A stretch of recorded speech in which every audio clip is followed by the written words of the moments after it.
अस्सलाम वालेकुम dear students.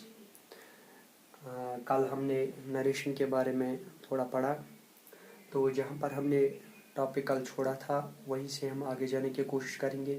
तो कल आपने जितने भी मैंने आपको जितना भी पढ़ाया तो उम्मीद है कि आपने याद रखा होगा, आपने नोट किया होगा। तो उसी के आगे अब हम नरेशन को आगे ले जाने की कोशिश करेंगे। तो हमने कल पढ़ा कि आखिर में कि नरेशन जो है डायरेक्ट स्पीच को इनडायरेक्ट स्पीच में चेंज करने के लिए हमें 3 रूल्स की ज़रूरत पड़ती है। Number 1 master rule, number 2 general rule और नंबर 3 जो है वह है स्पेसिफिक रूल। तो आज हम सबसे पहले मास्टर रूल की बात करेंगे। तो हमारे पास सब्जेक्ट होता है, वर्ब होता है, comma, inverted comma, subject plus verb plus other word. तो ऐसा स्टेटमेंट जहाँ भी हमें दिखे या जहाँ भी हम इसको देखें तो इसको हम डायरेक्ट स्पीच कहते हैं। डायरेक्ट स्पीच यानी डीएस। सबसे पहला काम जो हमें करना है वो हमें इन्वर्टेड कामास को हटाना है। इन्वर्टेड कामास को क्यों हटाएं? इन्वर्टेड कामास को इसलिए हटाने की ज़रूरत है ताकि ये इससे मिलना चाहता है, यानी कि ये इससे जुड़ना चाहता है। अब इन्वर्टेड कामास को हटाने के लिए हमें इसको इसके साथ जोड़ने के लिए यहाँ पर कुछ न कुछ चाहिए। तो जो यहाँ पर चाहिए वो कंजक्शन कहलाता है। यानी कि जब हम आर एस को आर वी के साथ मिलाएंगे, जोड़ेंगे, तो यहाँ पर इन्वर्टेड कामास हटेंगे, तो जो यहाँ पर लगेगा वो कंजक्शन कहलाएगा। तो इसी को हम मास्टर रूल कहते हैं।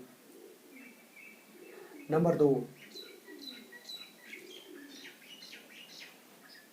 हम हमेशा कहते आए हैं कि फलानी said, he said, she said. यानी सेड जो है अक्सर हम यहाँ पर हमने रटा लगाया है कि ये सेड असल में होता ही नहीं है। सेड जो है, सेड कोई वर्ड होता नहीं है। यहाँ पर कोई भी टेंस हो सकता है, एनी टेंस, और यहाँ पर भी कोई भी टेंस हो सकता है। ये पास्ट हो सकता है, प्रेजेंट हो सकता है, प्रेजेंट कंटिन्यूस होता है, फ्यूचर हो सकता है, कुछ भी हो सकता है। तो कहने का मतलब ये है कि आर वी हो या आर एस हो, यहाँ पर कोई भी टेंस हो सकता है। और जो यहाँ पर सबसे पहला काम जो हमें करना है वो इन्वर्टेड कामास हटाने हैं। तो इन्वर्टेड कामास के लिए हमें जो यहाँ पर वर्ड चाहिए वो कंजक्शन कहलाता है। तो इस रूल को हम मास्टर रूल कहते हैं। नंबर दूसरी बात, उसके बाद हमें सब्जेक्ट हमारे पास है, वर्ब हमारे पास है, अदर वर्ड यानी R V and R S. Subject बात करेगा सब्जेक्ट से, वर्ब बात करेगा वर्ब से। यानी जब हम इसको हटाएंगे, कामाज हटाएंगे, तो दूसरा जो स्टेप है, दूसरा काम जो हमें करना है वो है कि यहाँ पर का जो सब्जेक्ट है ये इसके सब्जेक्ट के हिसाब से चेंज होगा, वर्ब के हिसाब से चेंज होगा। तो इस रूल जो यहाँ पर रूल अप्लाई होगा वो रूल कहलाएगा जनरल रूल। इसको हम जेनरिक रूल कहते हैं। जो कि हम ज़्यादा तफसील के साथ आपको समझा नहीं सकते हैं क्योंकि ज़्यादा हम लंबी वीडियो नहीं बना सकते हैं। तो इसके बाद यहाँ पर जो रूल बनेगा वो जनरल रूल बनेगा, क्योंकि सब्जेक्ट से बात करेगा। और जो रूल यहाँ पर अप्लाई होगा, यानी जो अदर वर्ड हमारे पास एक और है, तो यहाँ पर जो रूल अप्लाई होगा वो होगा स्पेसिफिक रूल।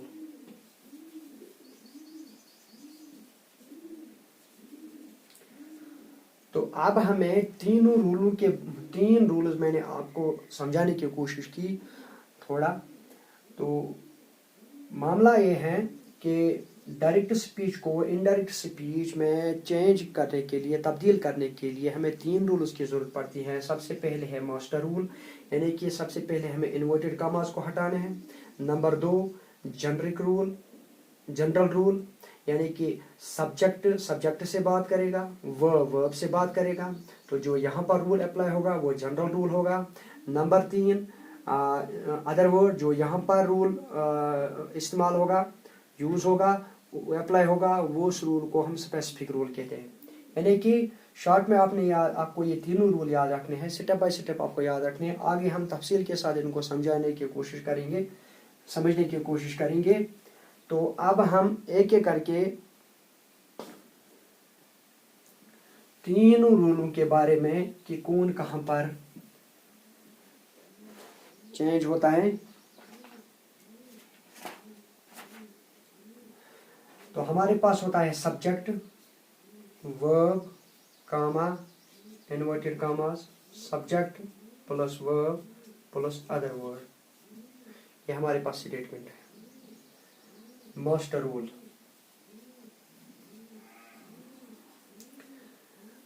जैसा कि मैंने आपको जब स्कूल स्टार्ट हुए थे तो मैंने आपको बेसिक से, यानी कि सेंटेंस से मैंने आपको ग्रामर पढ़ाना शुरू किया था।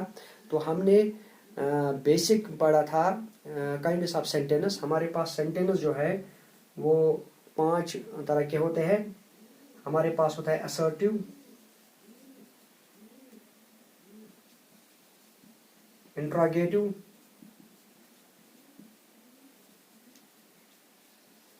इम्परेटिव,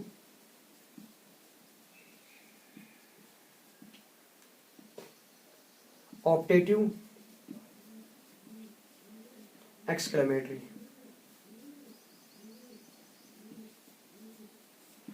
हमारे पास 5 तरह के सेंटेंस होते हैं,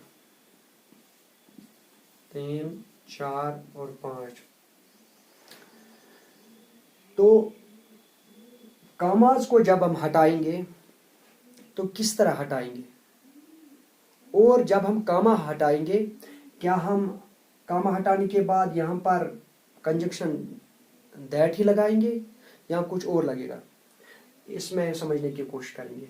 तो आपको पता है कि असर्टिव सेंटेंस कौन से सेंटेंस होते हैं, यानी एक स्टेटमेंट चाहे नेगेटिव हो या पॉजिटिव हो, जैसे I like Apple, I do not like Apple. इसी तरह इंट्रोगेटिव, इसमें व्हाट, व्हाई, हाउ, ऐसे सेंटेंस। इसके बाद हमारे पास हैं इम्परेटिव सेंटेंस हमारे पास हैं, जैसे जिसमें हम ऑर्डर देते हैं गो हियर, गो दियर। इसके बाद हैं ऑप्टेटिव सेंटेंस, यानी जिसमें हम जिसमें हम दुआ वगैरह, मे यू लॉन्ग लिव, ऐसे सेंटेंस बोलते हैं। एक्सक्लेमेटरी, जिसमें हम सडन, सरप्राइज कुछ हो।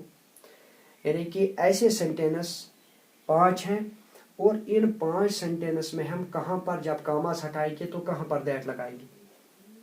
तो सीधे आप शॉर्ट में याद रखो, इंट्रोगेटिव, इम्परेटिव। इंट्रोगेटिव और इम्परेटिव सेंटेंस के बगैर, यानी बाद वहां रहता है असर्टिव, ऑप्टेटिव और एक्सक्लेमेटरी। असर्टिव, ऑप्टेटिव, एक्सक्लेमेटरी, जहां भी ये 3 सेंटेंस आए, यानी कि जहां पर डायरेक्ट स्पीच में हमें ये 3 सेंटेंस मिले, 3 सेंटेंस आए डायरेक्ट स्पीच में, तो इनको जब हम कामास हटाएंगे तो हम सीधा दैट लगाएंगे। तो हम यहाँ पर दैट का इस्तेमाल करेंगे। यानी कि आप याद रखें, असर्टिव सेंटेंस हो, ऑप्टेटिव सेंटेंस हो, एक्सक्लेमेटरी सेंटेंस हो। असर्टिव सेंटेंस हो, ऑप्टेटिव सेंटेंस हो, एक्सक्लेमेटरी सेंटेंस हो। जब हम डायरेक्ट स्पीच को इनडायरेक्ट स्पीच में चेंज करें तो सबसे पहले हमें कामास हटाने हैं। कामास जब हम इन 3 सेंटेंसों के हटाए तो कंजक्शन दैट का हम इस्तेमाल करें, नंबर 2। उसके बाद हमारे पास रहता है इंट्रोगेटिव सेंटेंस और इम्परेटिव। इंट्रोगेटिव सेंटेंस 2 तरह के होते हैं, एक होते हैं येस नो, दूसरा होता है नॉट, येस नो। यानी कि हमारे पास नेगेटिव सेंटेंस के दो होते हैं। जो नेगेटिव सेंटेंस येस नो शुरू होते हैं ऑक्सिलियरी वर्ब से, जो सेंटेंस शुरू होते हैं इज एम आर वगैरह इनसे, यानी कि जो सेंटेंस ऑक्सिलरी वर्ब से शुरू होगा इंट्रोगेटिव सेंटेंस, तो वहां हम इफ या वेदर का इस्तेमाल करें, वहां हम इफ या वेदर का इस्तेमाल करें।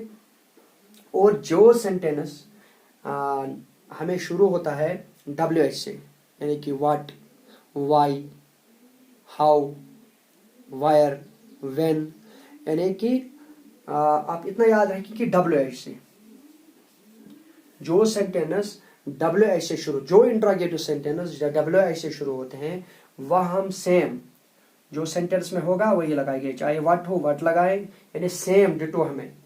लेकिन जो यहाँ पर ऑक्सिलरी वर्ब से शुरू होगा वह हमें इफ और वेदर लगाना है,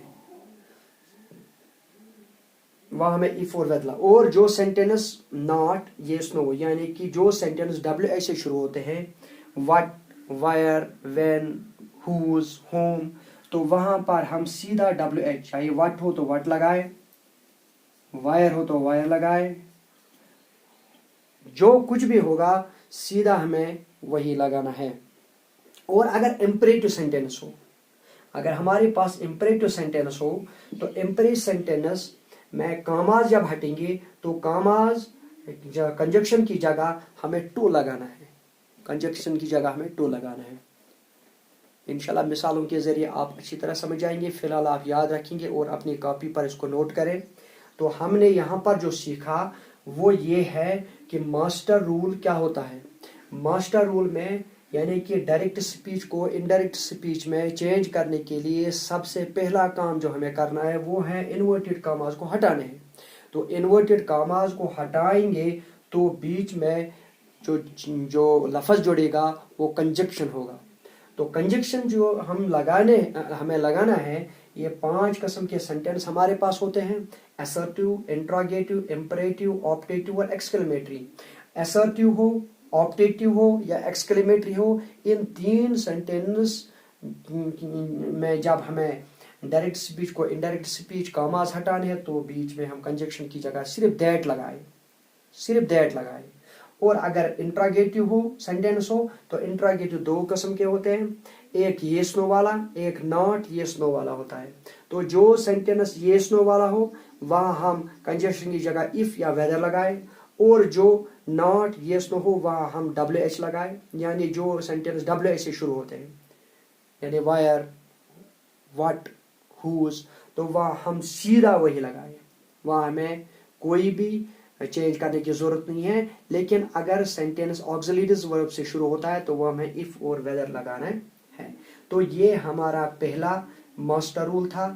इसके बाद हम देखेंगे कि जनरल रूल में हमें क्या करना है। तो उम्मीद है कि यहां तक आपको समझ में आया होगा।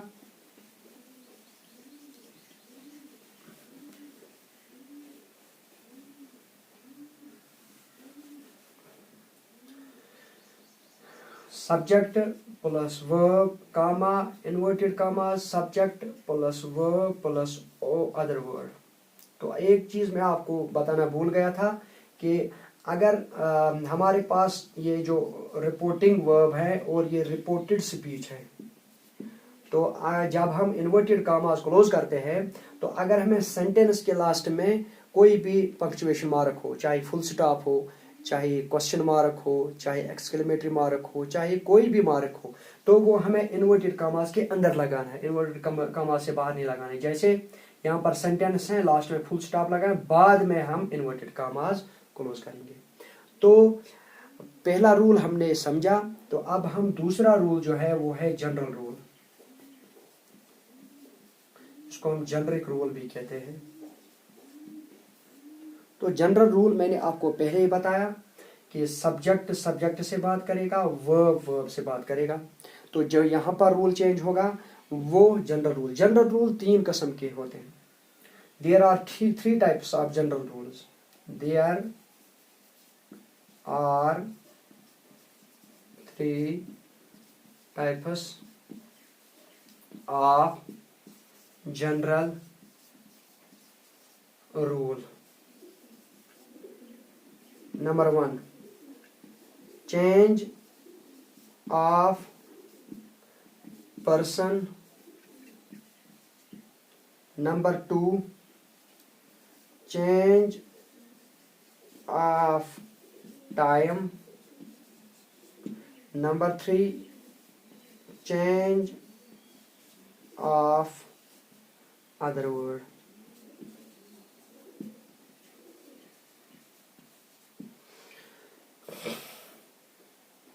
जनरल रूल में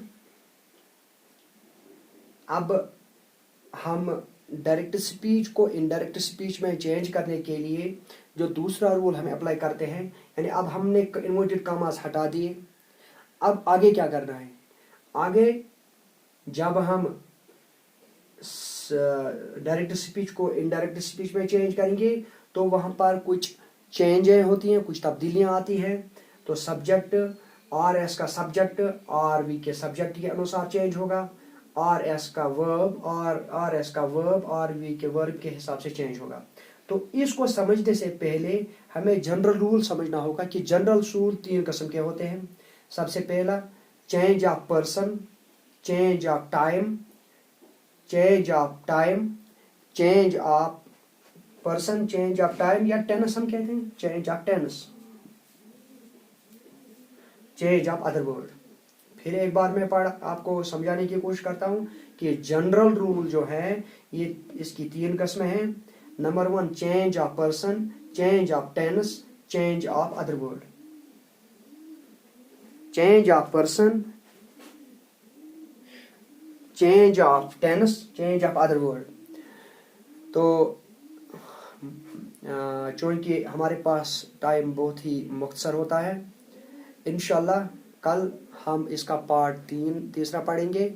उम्मीद है कि जितना भी मैंने आपको आज समझाने की कोशिश की तो आप उम्मीद है कि आपने ये समझा होगा।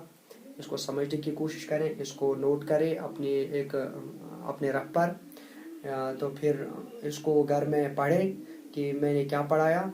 अगर कहीं भी आपको समझ में नहीं आता है तो आप मुझे कॉल कर सकते हैं, ग्रुप में मेरा नंबर है तो आप मुझे कॉल कर सकते हैं, मैं आपको वहाँ भी समझा सकता हूँ या वीडियो कॉल के ज़रिए।